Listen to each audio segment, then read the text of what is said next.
नमस्कार बच्चों, अगर आप क्लास 12 के स्टूडेंट हो, मैथमेटिक्स पढ़ते हो और अभी तक आपकी प्रिपरेशन नहीं हो पाई है तो आप बिल्कुल सही जगह पर आए हो। आज की वीडियो में मैं आपको ऐसी चीजें बताने वाला हूं, सिर्फ आप उसको पढ़ करके आसानी से 60 to 70% मार्क्स ला सकते हो। चाहे जिस बोर्ड के स्टूडेंट हो आप, चाहे यूपी बोर्ड में पढ़ते हो, सीबीएसई बोर्ड में पढ़ते हो, आईएससी बोर्ड में पढ़ते हो, 100% आपको क्वेश्चन यहीं से मिलने वाला है। तो बिना वीडियो को स्किप किए हुए आप देखिए कि आपको इस बचे हुए एक महीने में क्या क्या चीजें पढ़ के तैयार करनी है, जिससे आप बिना किसी से पूछे, बिना किसी को चीट किए 100% रिजल्ट आपका पास ही होना चाहिए। मैं सबसे पहले उन चीजों की बात करूंगा जिनसे रिलेटेड एक क्वेश्चन 100% बोर्ड एग्जाम में आता ही आता है।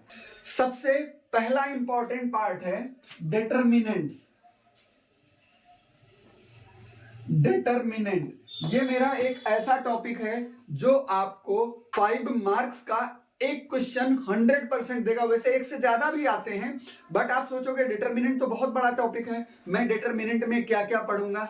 इस डिटरमिनेंट में सिर्फ आपको सिस्टम ऑफ इक्वेशन की वैल्यू निकालना सीखना है, यानी एक्स वाई एंड जेड को इवेल्युएट करना अगर आप सीख जाते हो तो 5 मार्क्स आपको 100% मिलने वाले हैं। एक्स वाई जेड की वैल्यू निकालने के लिए सिर्फ आपके सिलेबस में 3 टाइप के क्वेश्चन दिए हुए हैं, जिनमें पहला direct system of equation solve करना है। सेकंड, आपको एक मैट्रिक्स दे दी जाएगी और आपसे बोलेगा कि इसका इनवर्स फाइंड करने के बाद सिस्टम ऑफ इक्वेशन सॉल्व करो। और तीसरा टाइप होगा जिसमें आपको 2 अलग अलग मैट्रिक्स दे देगा, बोलेगा इनका प्रोडक्ट निकालो, फिर इस प्रोडक्ट को यूज करके आप सिस्टम ऑफ इक्वेशन को सॉल्व करो। सिर्फ ये 3 चीजें सीखोगे, आपके 5 मार्क्स बिल्कुल रेडी हैं।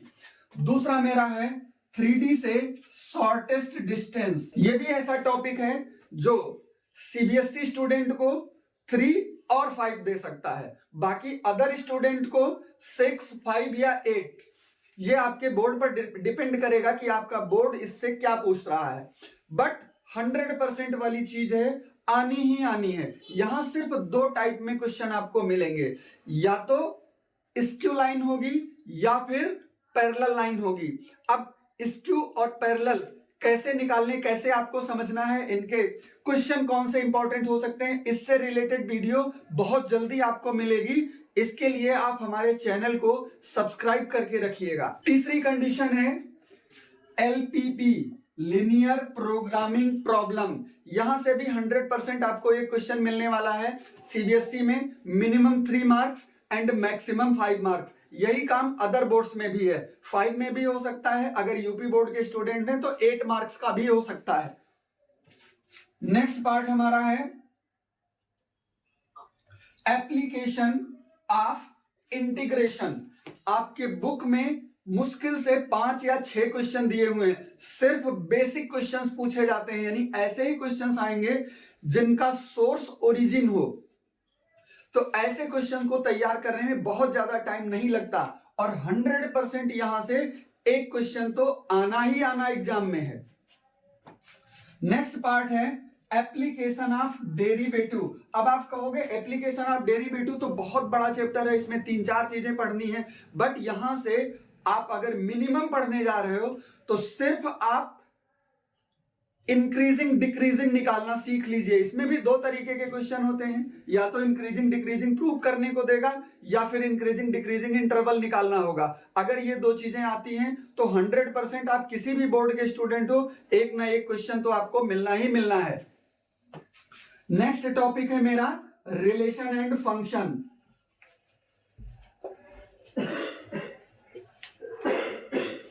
रिलेशन एंड फंक्शन, अब इसमें भी ये बहुत बड़ा टॉपिक है, आपको बहुत ज्यादा सीखने की जरूरत नहीं है। रिलेशन में भी केवल 3-4 क्वेश्चन है, 3-4 क्वेश्चन में एक क्वेश्चन आप सीख लीजिए कि आपको रिलेशन दिया हो डिविजिबिलिटी प्रूव करने के लिए, आपको टर्म दे देगा कि मेरा ये रिलेशन किसी नंबर से डिवाइड हो रहा है तो शो करो ये इक्विवेलेंस रिलेशन है।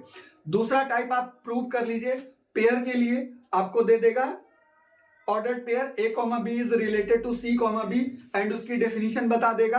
आपको वेरीफाई करना होगा कि वो इक्विवेलेंस रिलेशन है, इक्विवेलेंस क्लास कैसे निकालते हैं। तो 2-3 क्वेश्चन इधर से हो जाते हैं। और इसी तरीके से फंक्शन में तो बहुत ज्यादा है ही नहीं। अगर आपको डोमेन रेंज निकालनी आती है तो फिर फंक्शन आपके लिए बहुत आसान है। फंक्शन में सिर्फ एक ही वैरायटी का क्वेश्चन है जिसमें 1 1 ऑन 2 आपसे पूछेगा, या तो 1 1 ऑन 2 वेरीफाई कराएगा या फिर सीधे दे देगा prove that the question is bijective और नॉट। तो फिर यहां से भी 5 मार्क्स पाना बहुत आसान हो जाता है। इसके बाद आप पहुंच जाइए सीधे प्रोबेबिलिटी में। प्रोबेबिलिटी में 7th पार्ट मेरा होगा प्रोबेबिलिटी।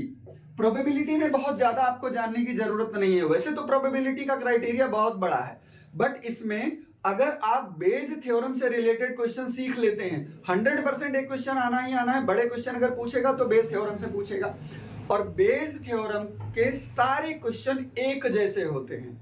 मींस अगर आपको ये डिफाइन करना आ गया कि इवेंट कैसे बनाते हैं और उसकी कंडीशन के अकॉर्डिंग प्रोबेबिलिटी कैसे लेते हैं, तो आपसे ये टॉपिक बहुत इजी लगेगा और जल्दी से सॉल्व हो जाएगा। साथ में अगर आप सीबीएसई स्टूडेंट हो तो प्रोबेबिलिटी में एक और पार्ट है। अगर आपके पास नई बुक होगी तो उस नई बुक में दिया नहीं है random experiment and probability distribution, तो आप इसको ओल्ड बुक से प्रिपेयर कर लीजिएगा। यहां से भी एक क्वेश्चन अक्सर आपको मिल ही जाता है। इसके बाद आता है नंबर इंटीग्रेशन का। आपकी बुक का सबसे बड़ा टॉपिक है और इसका क्राइटेरिया भी बहुत ज्यादा है। तो इंटीग्रेशन में भी मैं लिमिटेड कंडीशन आपको बता रहा हूं जिसको आप पढ़ करके इजिली आप अपने मतलब की चीजें निकाल सकते। बिना पूरा टॉपिक पढ़े कैसे आप पता लगा पाओगे कि कौन से क्वेश्चन आते हैं, मुझे क्या पढ़ना चाहिए। तो इसके लिए सबसे बढ़िया चीज है क्वाड्रेटिक इक्वेशन से रिलेटेड क्वेश्चन। आपकी बुक में 2 एक्सरसाइज दी हुई हैं, एक सिंपल क्वाड्रेटिक इक्वेशन दिया हुआ है और दूसरा पार्शियल फ्रैक्शन से रिलेटेड दिया हुआ है। आप इन 2 एक्सरसाइज को प्रिपेयर कर लो और फिर इंटीग्रेशन बाय पार्ट पढ़ लो। इसके बाद आप अपने बुक की मिसलिनियस एक्सरसाइज लगा डालो। कुछ भी इंटीग्रेशन से पूछा जाएगा आप 100% कर ही लोगे। तो ये कुछ ऐसी काम की चीजें थी जिनको पढ़ करके कम टाइम में, यानी ज्यादा आपको नहीं पढ़ना पड़ेगा, सिर्फ लिमिटेड चीजें ही पढ़ना पड़ेगा। और इतनी लिमिटेड चीजें आपको इजिली 60 to 70 हर हालत में क्रॉस करा ही देंगी, क्योंकि ये ऐसी चीजें हैं जिनसे 100% किसी भी बोर्ड के स्टूडेंट हो आप, क्वेश्चन आना ही आना है। तो बिना देर किए आप हमारे चैनल को फॉलो कर लीजिए, क्योंकि बहुत जल्दी मैं इन सारी चीजों से रिलेटेड इंपॉर्टेंट क्वेश्चंस और उनका सॉल्यूशन आपको प्रोवाइड कराने वाला हूं। कहीं आपसे मिस ना हो जाए, इसलिए बेल आइकन जरूर प्रेस करके रखिएगा। तब तक के लिए बाय बाय, नमस्कार।